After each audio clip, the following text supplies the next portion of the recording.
This is Business Decoded podcast with Ronnie Spellman. An informal chats with top business moguls as they share their stories of failure and success in a fun and relaxed way. Get entertained, educated, and unlock the secrets to success.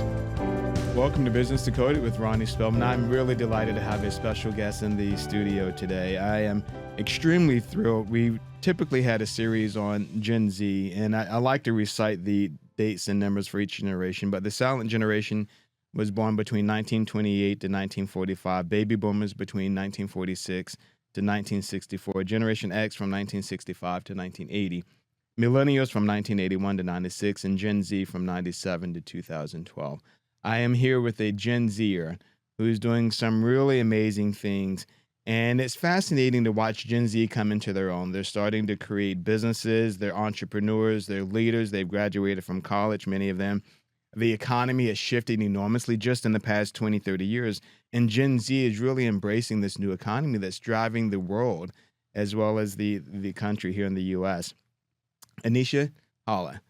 Right? Welcome. Yes. Thank you, Ronnie. Thanks for having me. I was introduced to you and I reached out and thought you would be an ideal person to have on the program. You've created a really fabulous business and you did it while you were in college at the University of Texas at Dallas, which I have a strong relationship with. So I was so proud to see that you graduated from UTD and that you created a business while you were there. You're in several pitch competitions, I understand, and you're the founder and CEO of FoodiFy.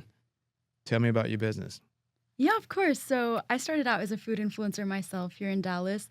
And my favorite thing in the world, I started out with 0 followers, obviously. And I just loved going out and eating and recording what I was eating. And I did it as a side hobby, honestly.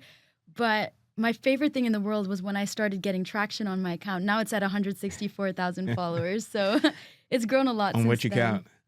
On my Dallas Foodies account. Okay. Yeah, very so cool. it's a food account that's basically just dedicated to Dallas food. And my favorite thing in the world was when businesses would call me up and say, because of your video, I just sold out of things that I've never sold out of before. Or because of your video, I have a 3-hour wait outside my door when before I had nobody. Or because of your video, this is my favorite one, our business is alive when it wouldn't have been otherwise. So now you created that account before creating the company. Yeah. That's amazing. And so just out of a passion for food, you created this special account. And you thought, I'm going to visit some organizations and food restaurants and just kind of post my experience. Exactly, yeah. And when I started getting followers, that's when I started hearing these results. And it made me realize if I can do so much as one influencer, what if there was some platform, some place where businesses could connect with all of the influencers in their city? And so that's why I started FoodiFy. It's a matchmaking app for small local restaurants and the influencers who can bring them the attention that not only they want, but they need, honestly, in this economy. I love that you call it a matchmaking app. Yeah, it's like a dating app, essentially. A dating app for connecting people that love to eat out with restaurants that are looking to feed people that love to eat out, right? Exactly, and looking to drive traffic through their doors. Now, of all the different areas that you could have become an influencer, why food? What was it about participating in the food area that attracted you? I think both of my grandpas were restaurant owners, so I always had like a connection to that. Unfortunately, both of them had to shut their restaurants down for that very reason, that they didn't have the visibility they needed, and they didn't have the tools, the money to afford that visibility. Sure. And so that's why I decided, like, especially because I started writing for the Dallas Observer as a food writer, and just talking to all these restaurant owners and realizing they have such stories behind them, like people moving from other countries, people leaving their full-time corporate jobs, people literally leaving their kids at home to come start something they were passionate about and bake the cookie they always wanted to sell, or bake the pies that they thought people would love. Like, that was just so inspiring to me, and I wanted to help those people kind of grow their business. See, it's amazing how food can connect us, right? And it sounds like your family was the same way, how we congregate around food and our events are often generated around food. And so you found a way to kind of bridge this connectivity around food to create a business. Exactly. And especially in a place like Dallas where there's hundreds of thousands of restaurants. My friends and I, when we want to go out on the weekend, we're going to a new restaurant. So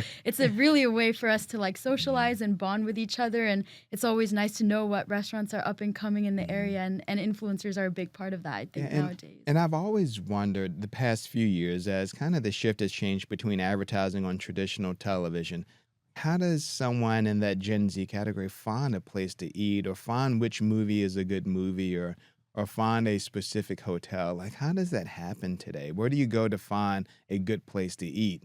And if you look back over the past 5 so years before you created your own platform to discuss food. Yeah, Because I that's know it used to be Yelp, right? And some of these other, and before that, it was the Yellow Pages. If we wanted to find whether it's a plumber or a restaurant, you look through the Yellow Pages back in the day, and then you think, okay, let's try this one. And they categorize it by type of food, but so much has changed since then. Yeah, that's a great question. And I've seen it personally change because I think I got to live in the intersection between the world where we were looking on Google and Yelp to see where to eat and the world where we're now looking on Instagram and TikTok. Right. And it was such a crazy transition because before, like you said, it would be looking up Google reviews or looking up in Yelp, what place has 5-star reviews, what place has good food.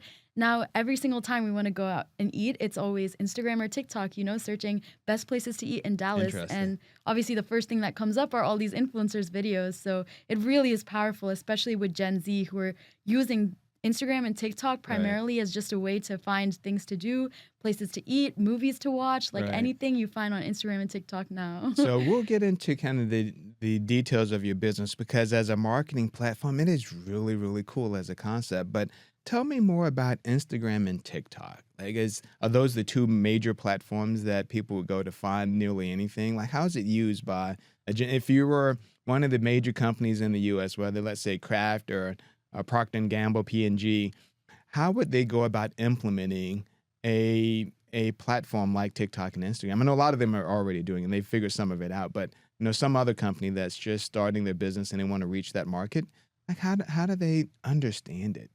It's hard, I will say, not being in Gen Z yourself and growing up with that social media around. It's second nature for Gen Z. Like, exactly, it's just, exactly. And so a lot of the influencers you'll meet are very young, they're in their early 20s because they've just grown up with that environment around them.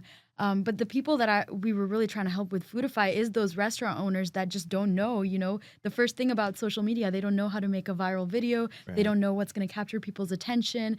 They don't know how to get people through the door and wanting to come to their restaurant through a video they saw on Instagram or TikTok. But I will say it's a very short form video-based economy nowadays. So people are always looking for something that captures their attention in the first 3 seconds. I think that is what these big companies and even smaller restaurants should be looking to do, either themselves or through influencers, is putting content out there that really just grabs attention and makes people know that it's something unique that they haven't seen before. 3 seconds is really short. TV commercials back in the day were 30 seconds long. Like, how do you accomplish that in 3 seconds? Like, what does that feel like? How do you make it attractive? Because people are swiping quickly, right, as they look at those platforms. How do you make it effective? I think through visuals, through voiceover, through just general statements that you make in the video. Sure. Like something I do in my influencer videos, I'll be like, "Did y'all know?" And then as soon as you hear that, you're like, "Oh, what do I need to know?" Or would you believe us if we told you? Then people are like, "Oh, what do I need to believe?" Just opening with something very eye-catching. Or calling something like a hidden gem, then people are like, "Oh, what is this hidden gem that I don't know about?" Right. There's subtle strategies that you can use here and there, but it's really a trial and error process because I will say it's taken 3-4 years for me to grow my account to this point. So it's just trial and error, trial and error, trial and error.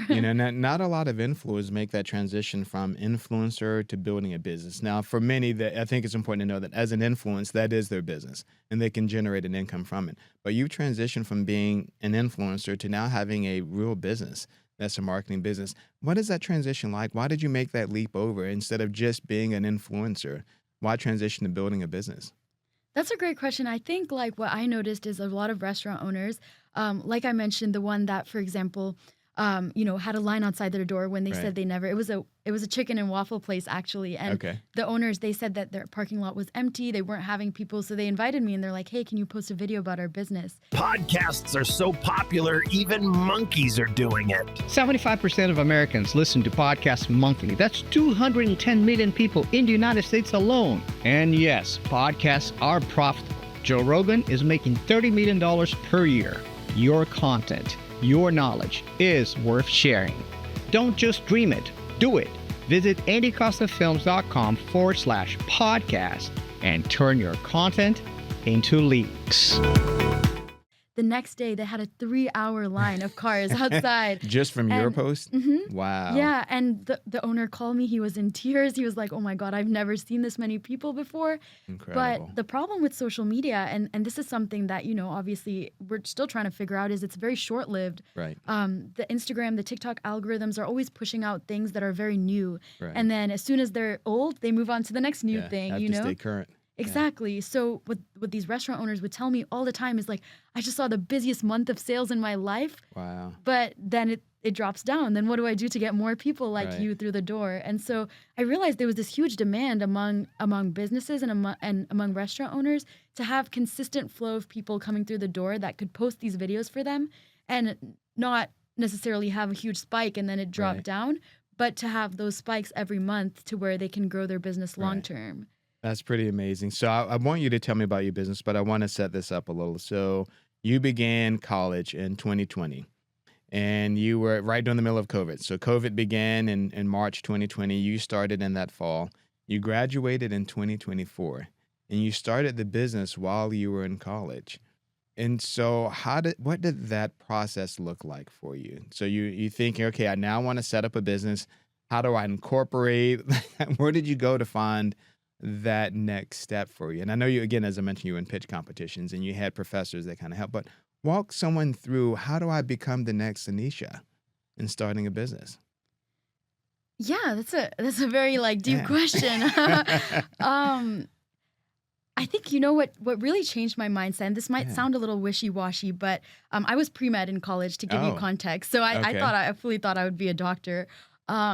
I think what really changed my perspective is something one of my mentors at the White House told me. So, like I said, I was pre-med in college, and I feel like so often we're conditioned to even ask younger kids, like, what do you want to be when you grow up? I think that's a very common question nowadays that we don't realize is having such a big impact. Right. But I think we as humans are kind of programmed to think of ourselves in terms of what do we want to be, right? And so in high school, I thought that was a doctor. And I kept saying, I'm going to be a doctor. I'm going to grow up. I'm going to be in that white coat. I'm going to be helping patients. Right. Then when I got to college and realized that wasn't for me, I'm like, okay, what do I want to be now? And the answer was politician. So I'm like, let me go to DC. Let me work at the White House and see how this politics things works. So I got there, realized that wasn't for me. Then I was like, okay, what do I want to be now? And then I joined as a business analyst at a financial company. So I was thinking, okay, I want to be the one analyzing data, making these business decisions. But I feel like my entire life I was thinking of myself in terms of what do I want to be, to where I was constricting myself to these roles that society had really set out. That's true. And then one of my mentors at the White House, she said, Anisha, you need to stop thinking about yourself in terms of what you want to be and start thinking of yourself in terms of who you want to be. Okay. Interesting. And that moment, that completely just changed my perspective, because I started thinking like, you're right, I thought I would be a doctor, then I pulled myself into this politician role, then I hold myself into a business analyst role. But who I want to be is someone who's helping these small businesses, helping these small restaurants kind of grow, get their name out there, get people through the door when they never had people before. And so that's when I just sat down that night, literally that night after that conversation. I'm like, okay, this is who I want to be. How do I make it happen? And what year was this? So you were in the middle of Washington, D.C. You had kind of this epiphany because one of your coworkers, mentors, mentioned that you needed to find who you want to be, not what you want to be. So that night is when you kind of had this evolution in your mind. Yeah. Exactly. I sat down that day and I literally created the FoodiFy website. Because I'm like, it was just like an aha moment for me. I'm like, this is what I want to do. I can only have so much impact as one influencer, but I want to make this huge. I want to make sure that any restaurant, any business, any local business has access to this huge database of influencers that are right for them. And so that's when I sat down and I kind of just started it there, I would say. And then what happened when you came back to Dallas, Texas from Washington, D.C.? Like, did you take those items and then approach a professor and say, need your help? Yeah, I approached mentors, not so much professors at first, but then I started taking classes at university about entrepreneurship, how to turn a business idea into an actual successful business. And that's what I think really just solidified what I had going on. I was like, okay, I need to take these customer interviews. I need to find out if people even want my product. I need to figure out how to price it. I need to talk to people, restaurant owners, and ask what they would be willing to pay for something like this. I need to get influencers on board, make sure that they're willing to do something like this. And so that class, I would say, that I took in college, that's really what allowed me to turn that kind of concrete business idea I had into a fully functional business that's now, delivering all these results for businesses. Now, did you go out at that same time and start to seek investors? Like, how did you ramp up? Because you needed to program your app and you needed to get a lot of the structure in place. How did you go about getting that structure and background in place? Yeah, so I was little different about my approach. I think investors obviously comes with another how do you call it, like responsibility. Absolutely. Obviously, a lot of investors, when I would talk to them, and they were very eager to invest, but they would tell me, "Why are you focused on small businesses? You should be focused on where the real money is, which is big brands that need these Interesting. influencers." And I started to realize very quickly that the vision that investors would have for the company is a vision that would make the company a lot more money, Right. but didn't align with my values of kind of helping these small businesses where maybe there's not too much money, but those are the people that really need it, and where Right. there's a gap in the market. So I quickly just kind of steered away from that and just decided to bootstrap. I used some of my savings that I had to Wow. pay a tech person to build some stuff for me. I had to learn a little bit of coding myself wow. to build the Okay. rest. I really just stayed bootstrapped, but I will say I'm more than happy I did that, because it allowed me to have that complete control over my company and really take it in the direction that I saw it going, which is helping small And I restaurants. think there's a lesson in there as well that sometimes, and you're right, sometimes investors might come in and they change really the premise of what you're trying to accomplish.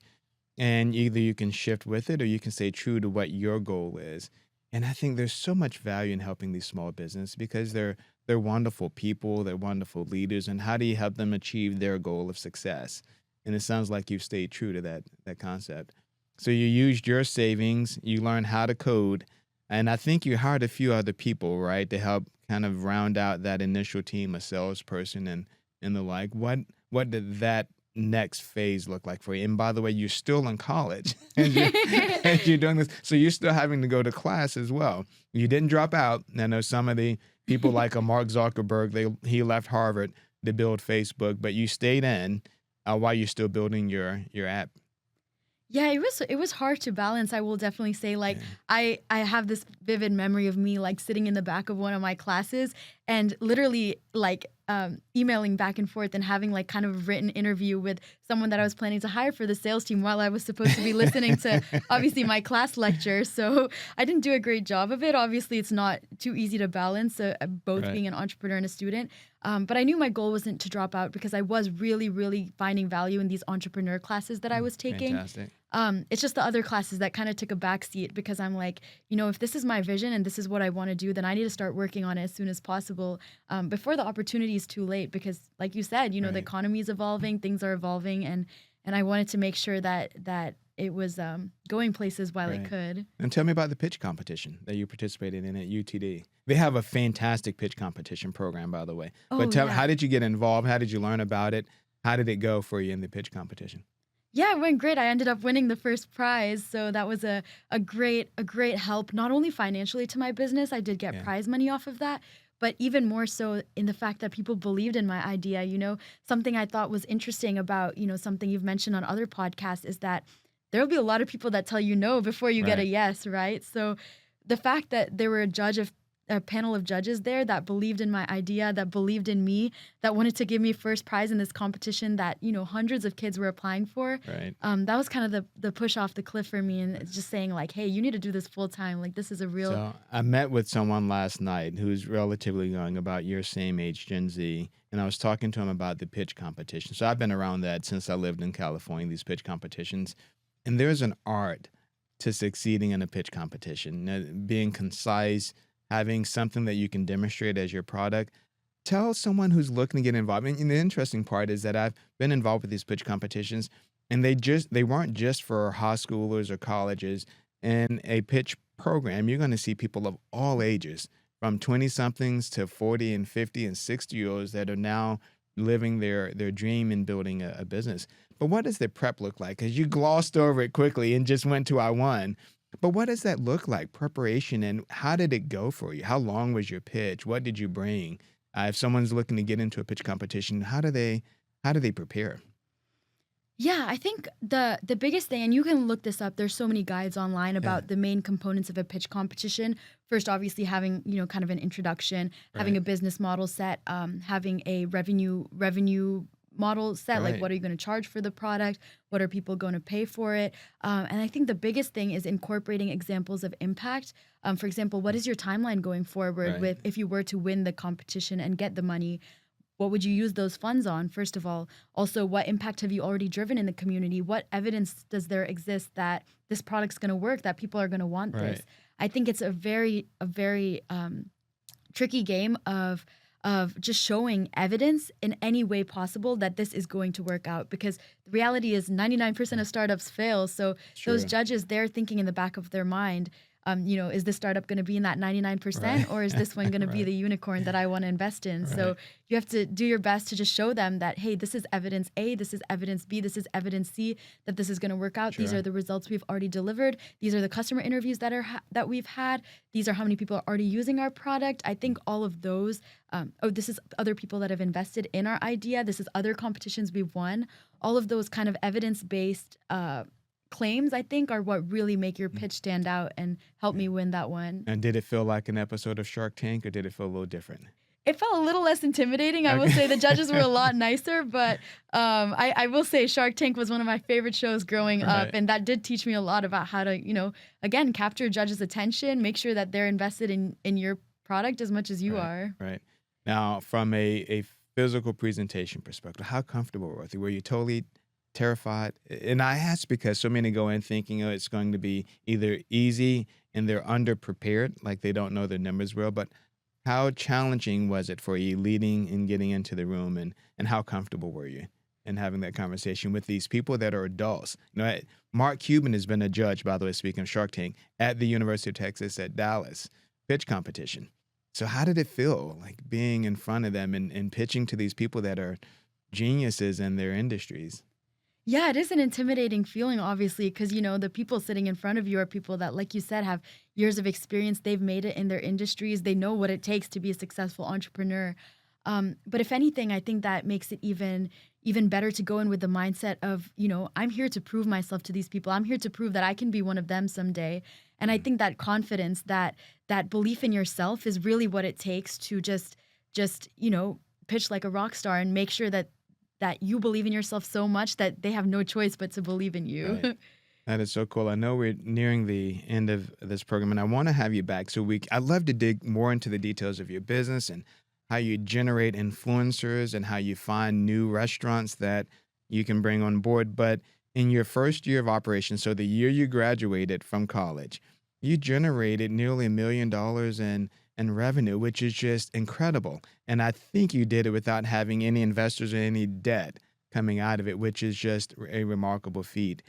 What does that feel like to know that your product is that well received in the marketplace?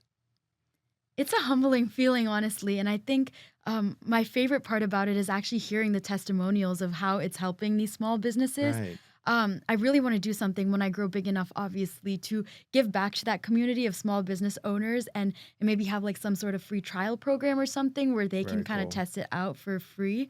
It's just an insanely humbling feeling, but it does take me back sometimes to the point where it was just an idea and I was Right. questioning, is this going to work or not? And I think the biggest thing that changed it from just an idea into this company that's generating, almost $1 million in revenue is just that belief that it will work. I think that what separates a successful entrepreneur from someone who doesn't continue on the entrepreneurship path is just that belief that something is going to work. Even Right. if it's not the first idea, it's the second idea. It's Right. not the second, it's the third. I think that belief is something that's just so strong and something that has taken the company to places I never even imagined. Right. So And as we end, as you look at kind of the next phase, not of your business, we'll get into that when you come back on the next program, but as you look at kind of the evolution and the next phase, what kind of ideas would you give other young people looking to start a business? Like how do you help them find out who they want to be, as you were told? How do you help them find out who they want to be? And then how do you help them make that transition in creating that business and following their dreams? That's a great question. I think that's that's the hardest part of the entire journey, was actually getting myself to make the first step, which was to turn it from an idea into, okay, like, how do I actually start executing this? I think the biggest thing is just like I said, decide who you want to be. You know, what are you Right. passionate about? What problem do you see in a society, in your life, in your personal relationships that you want to solve? Write all of those down on a piece of paper and think, how can I solve them as a business model? You know, how Right. can I make money off of this while also solving the problem that I set out to solve? And once you do that, figure out who the customers are, who would you be selling that product to, Right. and go talk to them. I think that's the biggest mistake that entrepreneurs make, is that they don't talk to the people who would actually be using their product Very true. before they start building something. Right. They get so excited. But I think the first 6-7 months of me kind of starting this FoodiFy thing was literally just going and talking to restaurant owners and saying, like, hey, what Nice. are the biggest problems you're facing? What do you think about influencers? Why do you feel like you struggle to contact them? And how can I help with that? Sure. And that just changed everything, because they're telling you their problems, right? Right. They're telling you the secret to a successful business. Now, in those conversations, did they know what an influencer was, especially as a small local business? Did they understand what? Some of them didn't. Yeah. Some of them didn't, and it's crazy. Like, we have one restaurant partner. She owns a pie shop in Garland. She's an 80-year-old lady, doesn't know a single love thing it. about influencers. But I had approached her for one of my initial discovery conversations, and she told me, "Oh, I don't know what an influencer is." Right. And I said, "Why don't you try this out?" So we got her on the FoodiFy plan. The first influencer that posted for her, she's had her same pie shop for 30 years, never sold out of Wow. her pies before. The first influencer posted, and she sold out of all her pies for the first time in 30 years. Incredible. And I remember she just calling me on the phone and saying, like, what did you do? I didn't know social media could do all this. Like, who are all these people that are coming to my business that didn't know about me before? She still has people, she said, driving from Waco, Austin, El Paso Wow. to try out her pies. So I think oftentimes the customers that you interview are telling you exactly what you need to know, is Right. that there's a huge gap in the market where restaurant owners don't know about influencers, Right. and they need the tools to somehow get connected to them so that they can see those amazing business results. Absolutely. How did you end up going to this pie place? Out of curiosity, how did you find them and become aware of them? Yeah, so they had no presence on social media. I was actually Yelp, so I was looking up Okay. best pies in Dallas because I was just hungry for a slice of pie. And I went and I tried them. They were amazing. So I'm like, I need to talk to the owner. So what's your favorite pie? Oh, Do you have a favorite flavor of pie? I Yeah. love pecan pie. Okay. I love it. And she makes Okay. a great one. So And I hear you like deep dish pizza. Oh, I do. Yes. As a Chicago native, I do love deep dish. And were you born and raised in Chicago? I was born in New Jersey, but mostly raised in Chicago. Yeah. That is hilarious. I hadn't had a deep dish in the longest time. So you're not a thin crust fan, are you? I think It some thin depends. crust can be Right. valid, but Right. yeah, I think my favorite is deep dish. That is so cool. So, Anisha, I'm amazed at what you're doing. I'm amazed at the gumption. When you came back from DC and you had sketched out your business, presume you presented it to your parents just to get their thought. What was that conversation like? Yeah, I think I was just so lucky in having parents that were completely supportive of me. A lot of the barrier, I think, to young entrepreneurs is parents telling kids that you should stick to something safe, Right, like maybe exactly. don't quit your full-time job for I a just had that conversation last night with a young man yeah. who wants his business, and he hadn't had a conversation with his parents because he Mm. knows that they aren't going to support him. Mm. But you're right. So they believed in you and they said, we're behind you 100%. Yes, they did. My dad is an entrepreneur himself, Okay. so that helped a lot. He knows Very cool. the struggle and the hard work that goes into it, but also the reward that comes out of Right. it. And I think, like, referring back to something I said before, it's a lot about believing in yourself. I think every conversation you have as an entrepreneur, you really have to show how much you believe in yourself, because that's what's going to convince other people, whether that's investors, friends, family, parents even, to believe in you, is when you believe in yourself so much Right. that they don't have an option but to say, you know what, I think you should do this. Like, it looks like you have a lot of belief. Right. I'm really impressed by you, just from the poise and the ability to present a concept and a plan and then follow through. I think so many people, whether they're 20-something, 30-something, 40-something, they're afraid to take that leap. And you aren't, right? You decided to make that leap into the entrepreneur side. So I appreciate what you do. I want you back because I want to tell people more about FoodiFy and what it is and how it's structured and how you match people. And the idea of a dating app for food and eaters is just really cool to me. Yeah, thank you so much, Ronnie, for having me. And I would love to come back and explain some more about FoodiFy. Love it. Thank you for joining us on Business Decoded with Ronnie Spellman. Thank you for listening to Business Decoded podcast with Ronnie Spellman. Please be sure to subscribe and share and stay tuned for more incredible Business Decoded episodes.